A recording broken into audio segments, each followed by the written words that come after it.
Hi, greetings and welcome to today's webinar with Retail Cities and Total Negotiation Group on inflation. Today's webinar is a 45-minute webinar with 3 different presenters. We'll be using all 45 minutes of today's time. Make yourselves comfortable. Just going to run through a couple of housekeeping items and we'll jump straight into the content. So first of all, we've got 3 different presenters on 4 topics. The first question, which is an obvious question, is what just happened? I think some of us are still trying to process that question, and we'll try to give you a very basic summary of that. We'll talk about the promise of new retail in fighting inflation. Some of the tools and principles will be addressed by my colleague, Ethan Sinick. And then Bernhard Wessels is going to talk about focus areas for this year and potentially going into next year. Each one of our presenters has a rich history of experience in both retail analysis and retail consulting. I'll let each one of them introduce themselves just now. I'm Ray, I'm president of Retail Cities, hosting today, and I'm very pleased to bring in 2 colleagues that I've known for quite a long time. Ethan, if you could say a quick hello. Good morning and good afternoon, everyone. I'm Ethan Sinick with Sherlin Ventures, but I also work quite a lot with Retail Cities and with the Total Negotiation Group, who have both partnered together to bring you this webinar. I've been working in retail and consumer goods for the last 25 years. I very much look forward to presenting today. Thank you. And also my other colleague, Bernhard Wessels. Good afternoon, I'm Bernhard Wessels. Similar to Ethan, about 25 years experience, firstly with Procter & Gamble and then moved into consulting about 15 years ago. Now senior partner and head of consulting at Total Negotiation Group, and delighted that you can join us today. And just in terms of housekeeping, for those of you who have never used Zoom or may have forgotten how to use Zoom, there's 3 buttons that each one of you should be able to see: a chat button, a raise hand button, and a Q&A button. You can also adjust your video settings so that you can see multiple things and sort of adjust it, whether it's at the top of your screen, bottom of the screen. So make yourselves comfortable. If you have any technical issues at all, email somebody at info@retailcities.com and they'll try to help you as quickly as possible. For today's session, we'd like you to use the Q&A button. And as you think of a question, don't be shy, type it into the Q&A. At the end of the session today, after all 3 presenters have had their chance to present, we'll go back and we'll selectively answer those. We are recording, so that means we would encourage you to be anonymous when you ask your questions. And if you'd like a more detailed follow up with one of the presenters, you can email us. We have our email addresses at the end of today's presentation, and we'll get back to you. Someone will follow up. With that, we're going to jump into the first topic, which is what just happened and what's the promise of new retail. Well, if we look a year ago, what people were expecting is not what happened. So the expectation a year ago today from the US Congressional Budget Office was 1.9% inflation. Now, the reason I think this is significant is the Congressional Budget Office has had a very low error of forecast inaccuracy, meaning they get their forecast right most of the time. This year, this past 12 months has been the first time in anybody's recent memory, probably in our lifetimes, where they've gotten it just very, very much wrong, which leads us to the question of what could 2022 be if people are forecasting a particular inflation? Could it be worse or better than expected? And just as we look at what did happen in 2021, we started the year in the US at around about that 1.9% inflation, which was historically about correct, meaning 2019 and 2020 rates were just around that 2%. The Congressional Budget Office, the red line on the bottom left there, increased their forecast as time went on, but they weren't increasing it at the rate of actual inflation. So we ended the year progressively with a much stronger inflation rate, up to 7%. And a similar pattern emerged in Europe and other countries. I use Germany as an example, where each month of the year, the forecast got further and further from reality, with the end of the year being 5.3%. And so what I would encourage you to think about is just speaking to the trade. There's a survey here, the European Union question number 6, when they ask retailers, how do you expect prices to change over the next 3 months? And the answer increasingly, as you can see, is that there's pricing pressure in retail. People are expecting to raise prices over the next 3 months. I would continue to watch that sort of as an early indicator when prices might start to moderate. And you can see in Spain, there's already a sense that it's not as needed, price increases aren't as needed as in other markets. So it's important to look at the differences across the different markets. What we also know is that world economists, the IMF, have been saying that their forecasts are wrong and they've raised them. In the US, they raised them about a 1.5%. So they were expecting between 3 to 4.5% inflation. They've revised that up between 5 and 7%. Similar in the European Union, the increase has been about 1% higher than what they're originally expecting in emerging markets. And the big question mark as we look towards 2022 is what's going to happen when central banks start raising interest rates. A lot of people believe that the first moment of truth will be March the 15th, March the 16th, when the Federal Reserve potentially raises interest rates by quite a considerable amount, and then continues to raise interest rates progressively throughout the year. My view is that the grocery market is going to be slightly different than the total macro environment. And the reason for that is we're already seeing signs that retailers are struggling to raise, grow volumes faster than inflation. So if we look at just the retailers who reported in the UK in December of 2021, inflation came in at around just under 5%. The leading retailers who reported their like-for-like sales all did much lower than that, meaning that they're losing volumes. And this is generally for 2 or 3 reasons. The first reason is that we're just coming out of lockdown, where at-home consumption volumes are about 5% above historical norms. In 2020, they're around 10% higher. 2021 around 5%, and as Bernhard's going to talk about in his session, we think that this might start to come back down towards 0% above historical norms. So grocers are potentially losing customers and losing momentum as things return to normal. Increasingly, consumers do have more options than they did just 6 months ago or a year ago. We know there's worker and supply chain shortages and then rising costs. So most supermarkets know today is the day, the right time to capitalize on some of this success that they've had because of the lockdowns and do something about it. And so what we would encourage you to think about is what kind of reactions we might see across the board from suppliers, from retailers, and from consumers. And there's basically 3 ways of thinking about it. The first is, everyone could just try to keep on living like normal, make some small adjustments in pricing, and just continue on the same path that we've been on for the last 18 months. That's unlikely. We're already seeing signs that option 2 might be the more relevant way of thinking about the future, which is suppliers are looking to cut costs or reduce SKUs. Retailers are trying to rethink their in-store design to be as efficient as possible, and consumers are selectively cutting back and being more pragmatic in how they spend.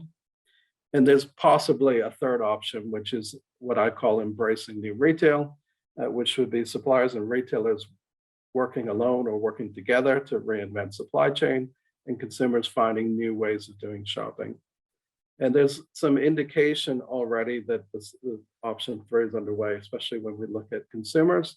These are niche at the moment, meaning 100,000 people are doing it, not millions of people are doing it. But we're seeing things pop up like Discord chat groups where consumers can tell each other not only how to find a particular item that might be out of stock, but how to get the best price on that item or even get it for low cost.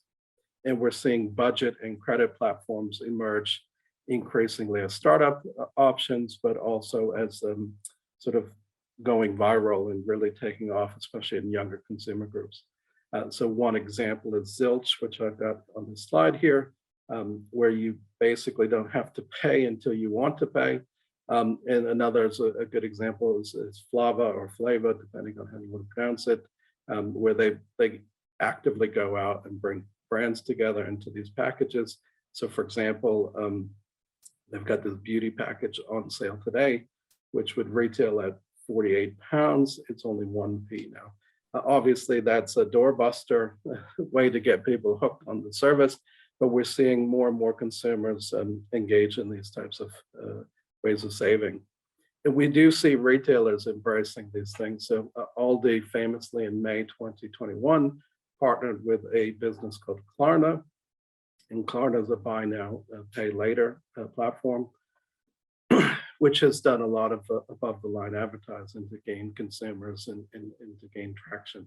So as we think about this, option 1, option 2, or option 3, fighting inflation, it's clear that there's a group of consumers who are embracing option 3, and we should pay attention to that.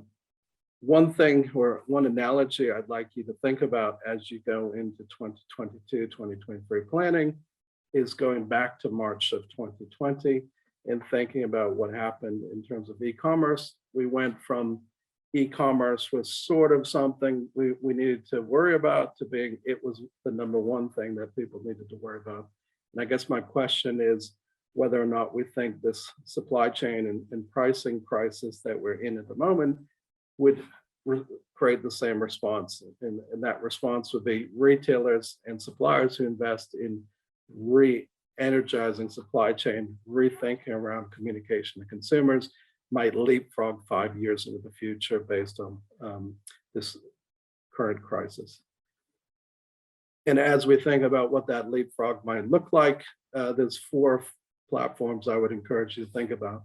The first one is cashierless. I think we're seeing the early signs of that. It could take off at a much faster rate. We've got Ecommerce, which is consolidating at the moment, but continues to grow city by city. Probably the most effective way of redeploying store labor and getting people prices that they like is curbside or drive up. And increasingly, we're seeing retailers like Walmart invest in unattended. So just as I sort of wrap up my views, I would say now's a good opportunity, as good an opportunity as any, to think about leapfrogging in one area 5 years down the road. And hopefully, as you do that, you'll think about the savings that you can reset for consumers, either saving them time, saving them money, or saving them emotion. With that, I'll now pass it over to my colleague, Ethan Sinick. Thank you very much, Ray, and thank you all of you who are out there for joining us today. It's my pleasure to and privilege to take the next few minutes and talk to you about some of the ways we see retailers approaching this environment.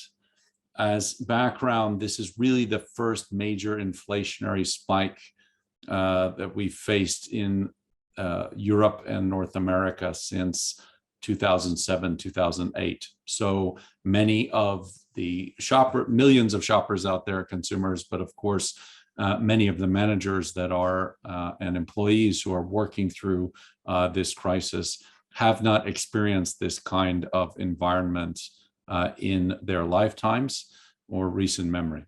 We're coming out of a unique period in history between 2008, 2009, and 2019 of incredibly low levels of inflation and credit expansion. Of course, that leading into the pandemic creates a very, very unique environment. So Ray, if you go to the first slide. So again, we're entering another inflationary crisis, one we haven't had since 2007, 2008. But if you go back and look at inflationary crises over the last 100 years, we haven't seen one in the retail markets that looks like this, right? It's not just the classic case of a shortage of supply leading to inflation or an excess of demand leading to inflation. Retailers, shoppers, manufacturers are facing three large forces contributing to the inflation that Ray outlined earlier. One is, of course, we have supply disruption. There's no shortage of anecdotes or data to show us what's happening to global supply chains, whether it's due to a shortage of truck drivers, whether it's due to a shortage of ships, whether it's due to port congestion, whether it's due to demand forecasting issues. Supply is radically different than it was before the pandemic, and supply issues are exacerbating the inflation that we see. Now, this is a supply crisis happening at a period of time where, from a retailer perspective, they have more control over the supply chain than they've ever had before leading into this crisis. So effectively, more responsibility sitting inside retail organizations, not as much as we saw in previous inflationary cycles in wholesalers or manufacturers. So record levels of private label being managed in this crisis, record levels of global imports being managed during this crisis. It's a very, very intense supply disruption that we're seeing. And the best characterization that I've seen of this, which you'll frequently hear over the last 2 years, is that we've moved from a period of just in time to just in case. The end result, as Ray mentioned, is that manufacturers and retailers are having to eliminate items and thin their portfolios. So here's an announcement from McDonald's that they're getting rid of the bagels and breakfast wraps, which, while some people loved, as they mentioned, there does not replace the popularity of the Egg McMuffin. So in the end, McDonald's has to choose the Egg McMuffin over the secondary items, which had been added with some success. But in the end, the supply chain crisis means retailers around the world and manufacturers, of course, are having to prioritize the best-selling lines and make sure that those are in stock.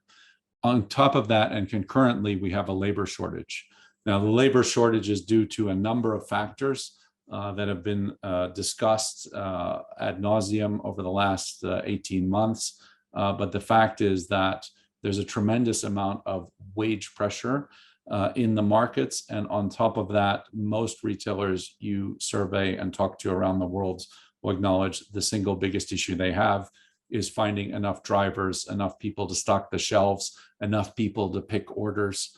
Fundamentally, the available labor pool and the services that shoppers are used to are changing. You have to look no further than your e-commerce orders to see that the promise of 10-minute orders has been stretched into a 20-minute order. The promise of next day delivery is now 2-day delivery or is now next week's delivery. The promise of this week's specials are now specials that are coming in 3 or 4 weeks. Everything is being stretched. And Ray mentioned the onset of self-checkouts, which is another manifestation of a reduction in service or automation of service that accompanies with this crisis.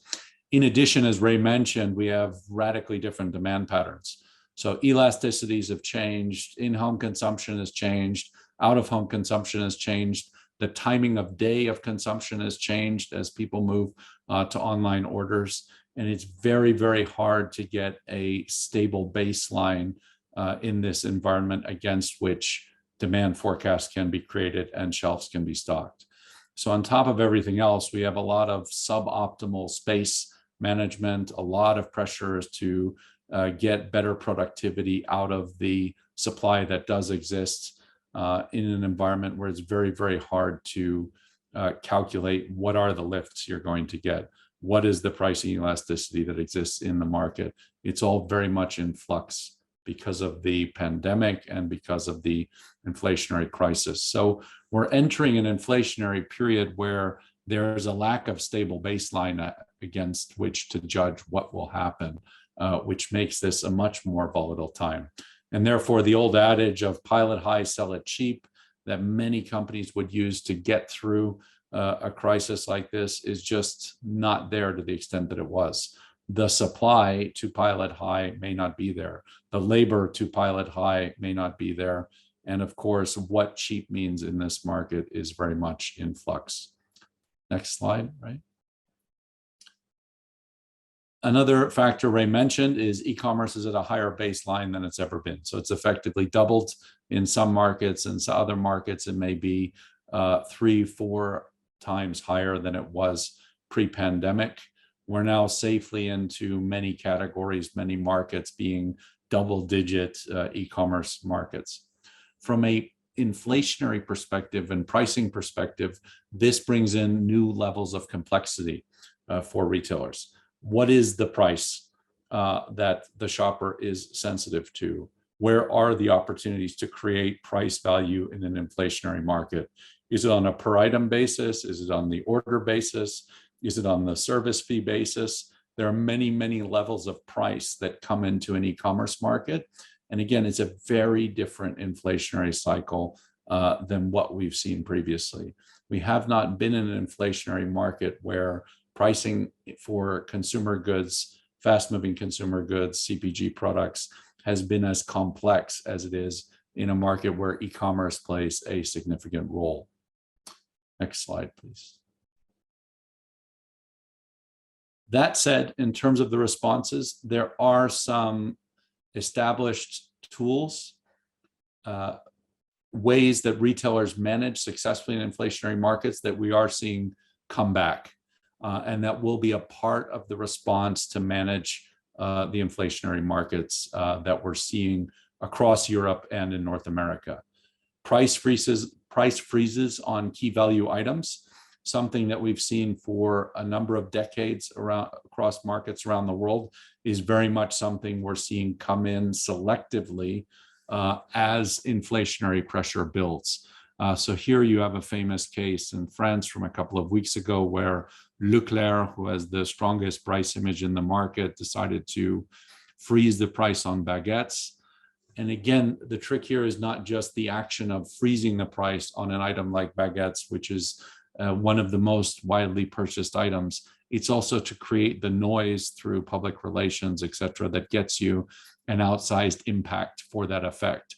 So whether it's freezing prices on 100 items to match the competition, whether it's freezing prices on a select set of items that's mandated, it's making sure that you get an outsized effect on that investment, because it's not something that can be done across the range.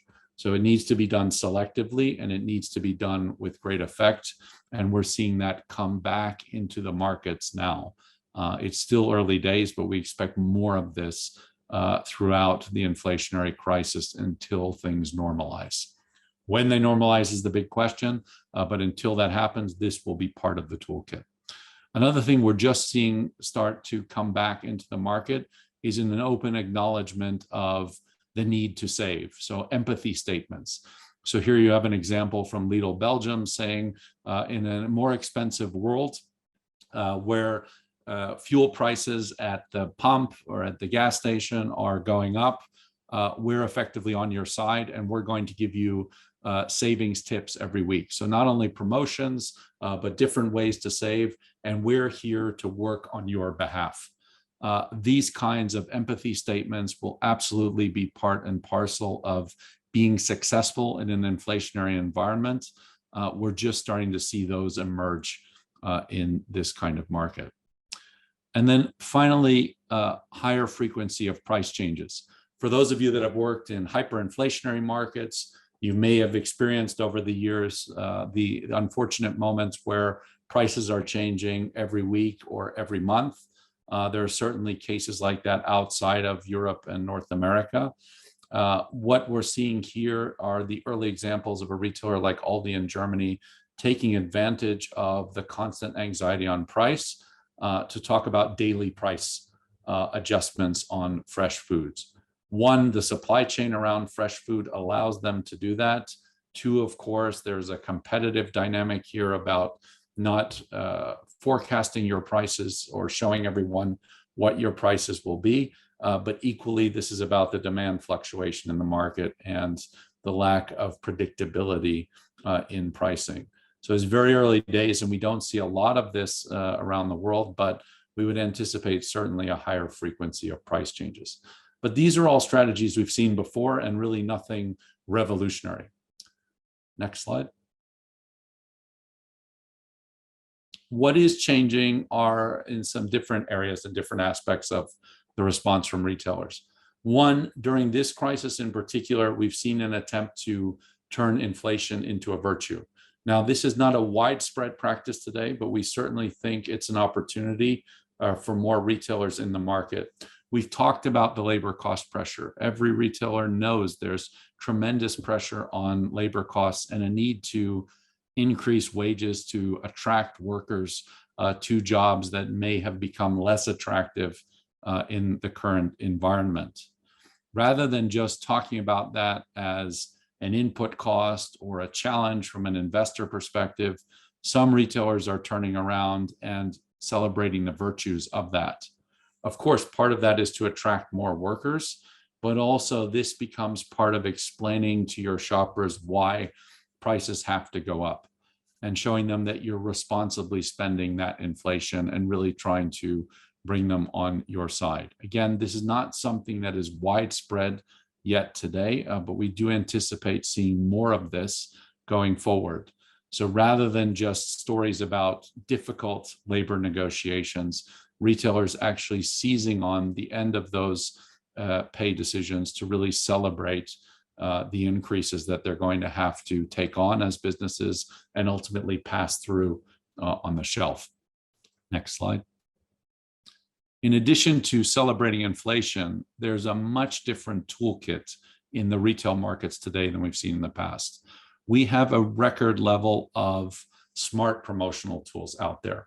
Loyalty cards are not new. They've been around since the 1990s, but where we sit today, the penetration of loyalty cards is higher than it's ever been before, and the sophistication of loyalty card programs is much, much more developed.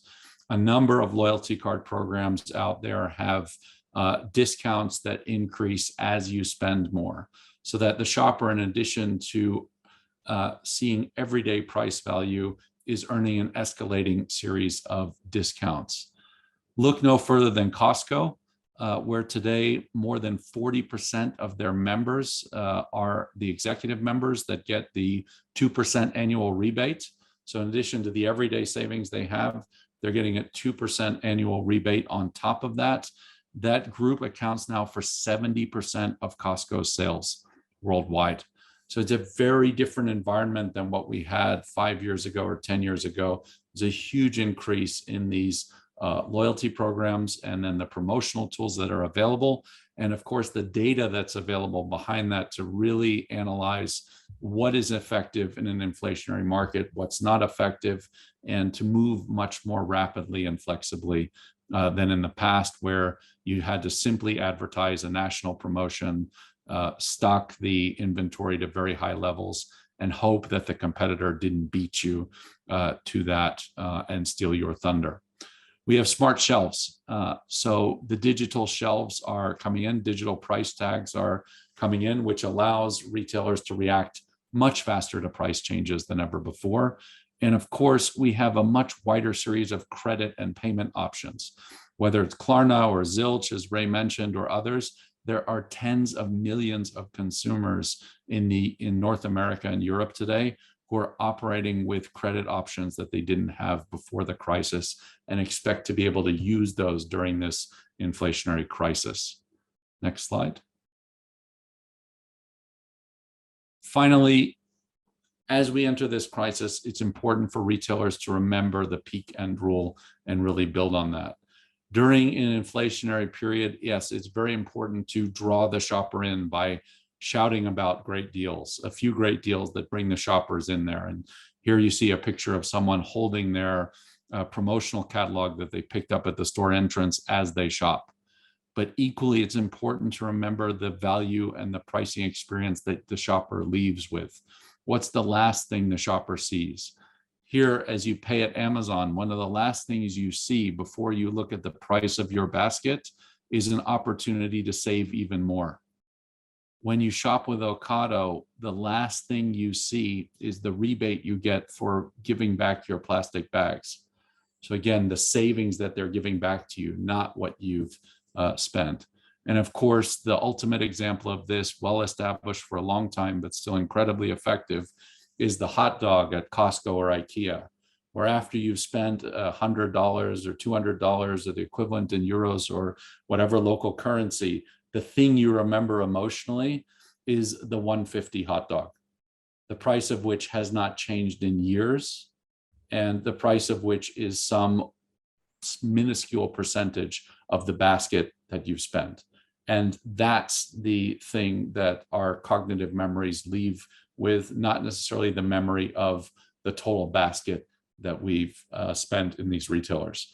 So really understanding the emotions and the way cognition works around inflation is going to be critically important as we go forward.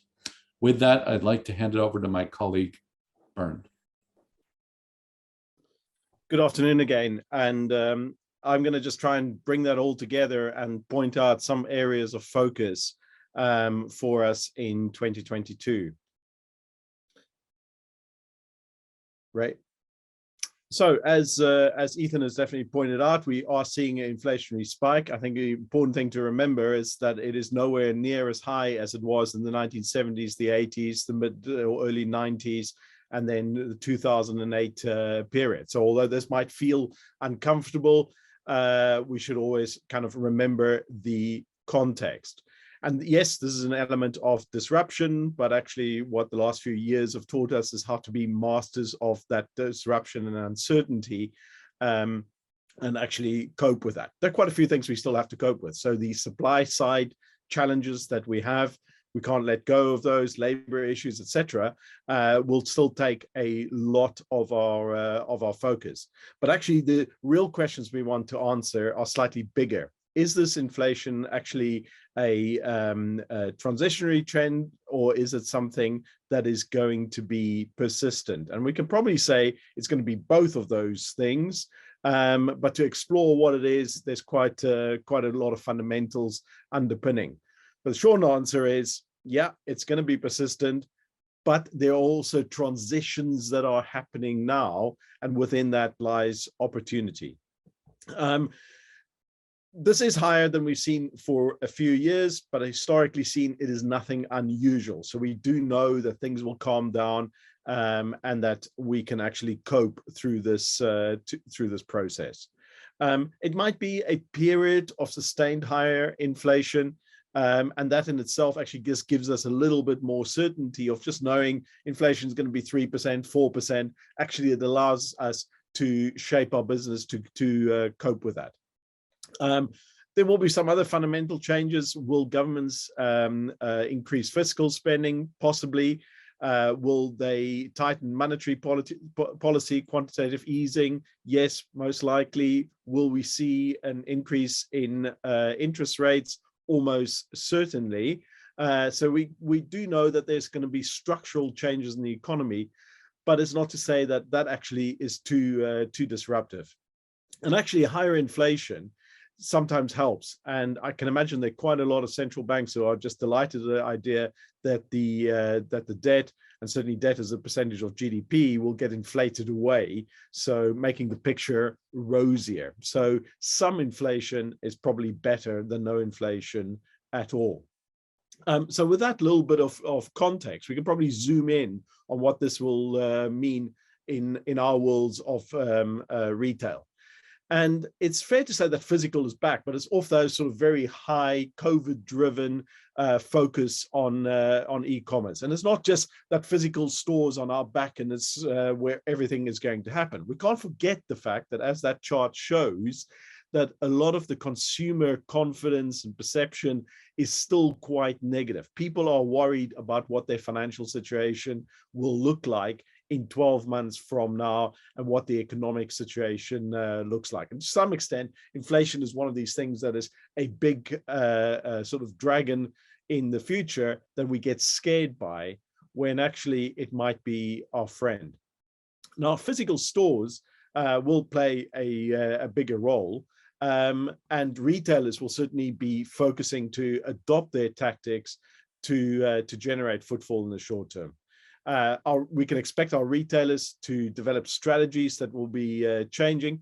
And there will be some new themes, which aren't probably all that new, but they will really be accentuated as we go forward. So although physical stores might come back, it will have to be experiential and exciting, more digitally enabled, as Ethan also pointed out, more technology present within those.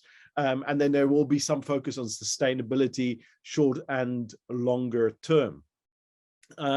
And all of that will take investment. So that creates some opportunity for us as manufacturers to say, how are we actually going to invest in our customer partners? And if we have taken cost price increases, if we are seeing growth in our top line revenue, there's probably opportunities for us to invest. So do we go sort of beyond channel or omni-channel and make sure that we've got category strategies that fit with this new world of retail?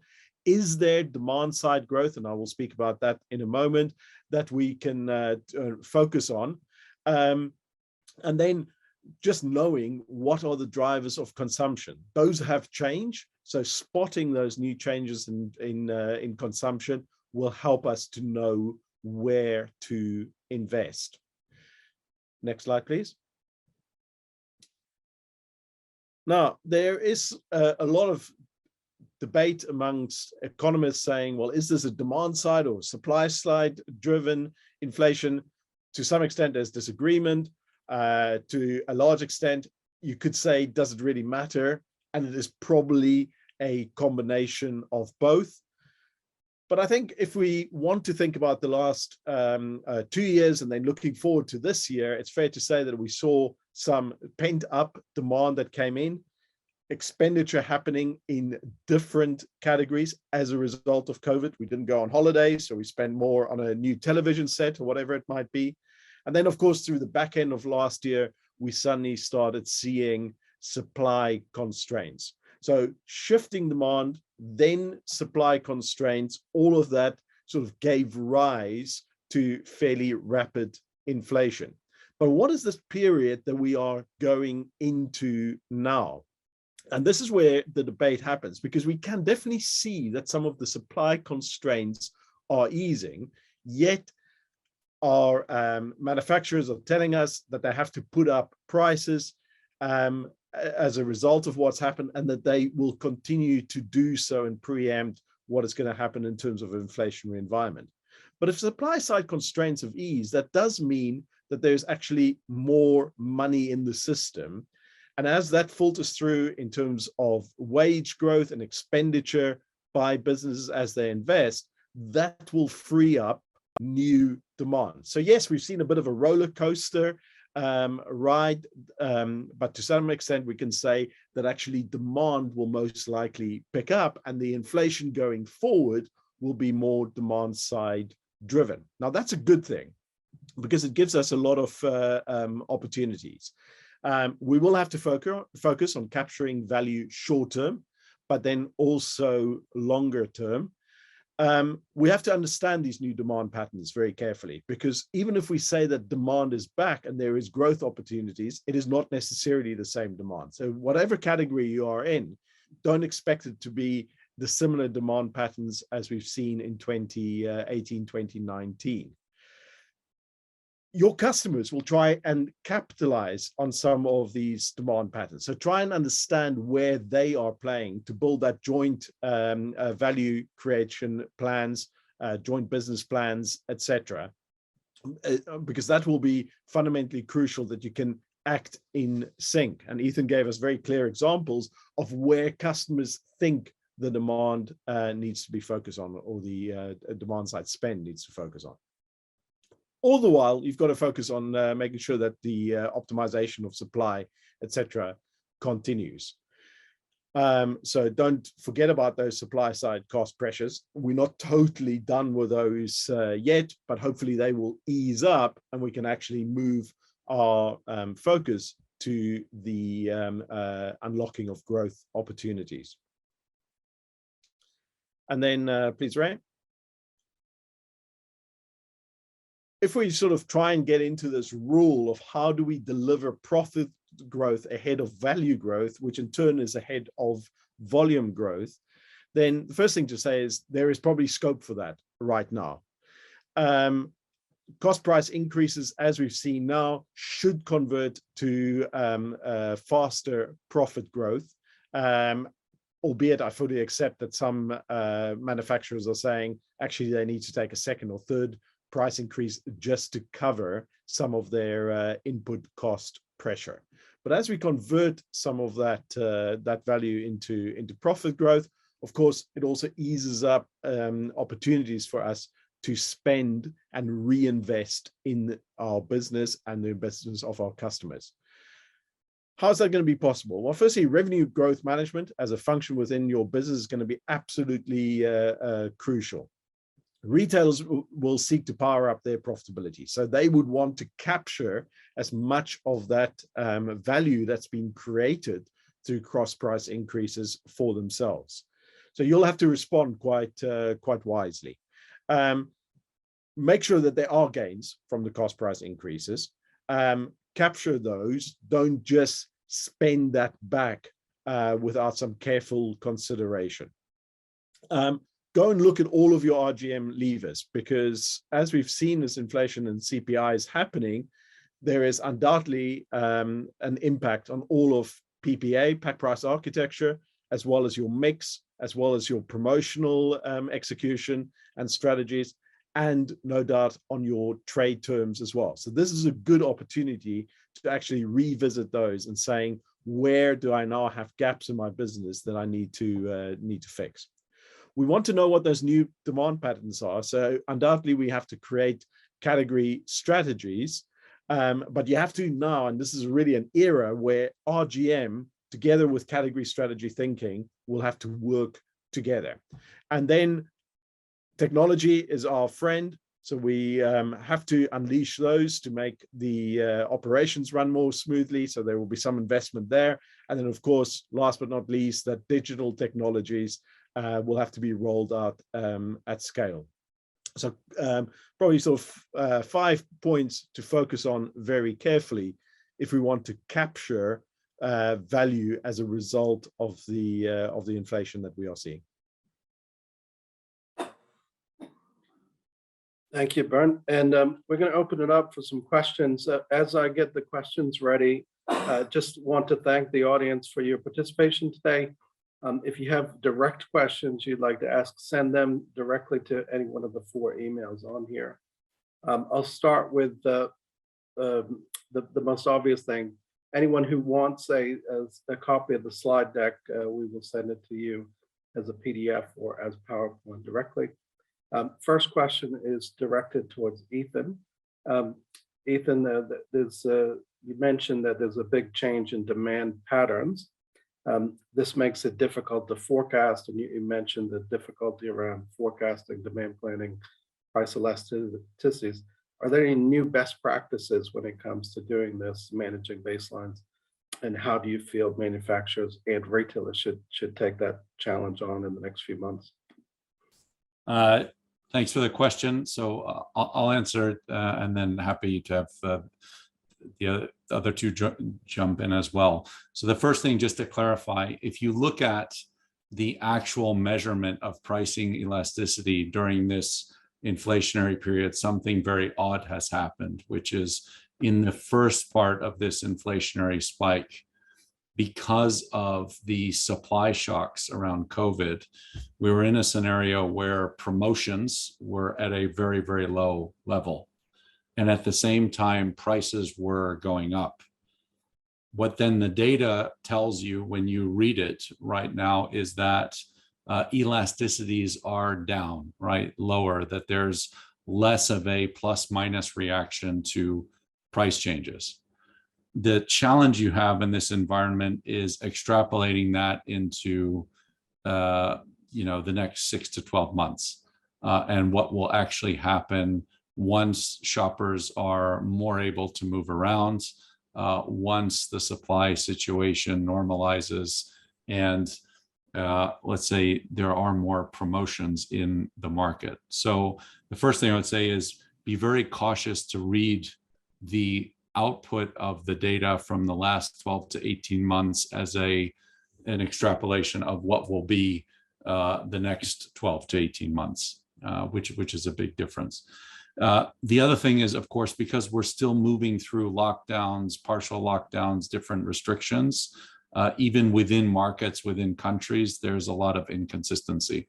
All of that means the best practice right now is really to move to a test and learn environment where you're testing price changes and monitoring the reactions on weekly, monthly, at most quarterly windows, and making adjustments. And there's going to have to be a lot of that practice going forward, because we're just in an unstable period where there are too many moving factors that ultimately affect whether or not shoppers will buy more or buy less, feel confident to go elsewhere, stay in the category, not stay in the category. So it's not an easy answer, and there's no silver bullet, but the simplest thing here is to move to much shorter cycles of analysis and to be much more reactive in terms of looking at those elasticities, and not to extrapolate whatever the data says from the last 12 months as the future. And I'll just add one little thing to what Ethan just said, which is this year is probably the year where a lot of the government support mechanisms will be removed, especially for some consumers who've been receiving direct payments from the government. Therefore, we can't really test those elasticities until the support's been removed. So just be careful, and when in doubt, try to look and see what's happening with government support in addition to just everyday pricing. There's another question, and I'll divert this one to Bernhard.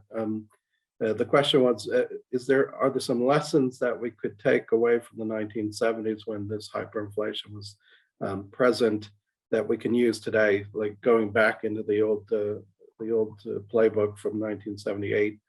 Could we dust it off and bring it into 2022?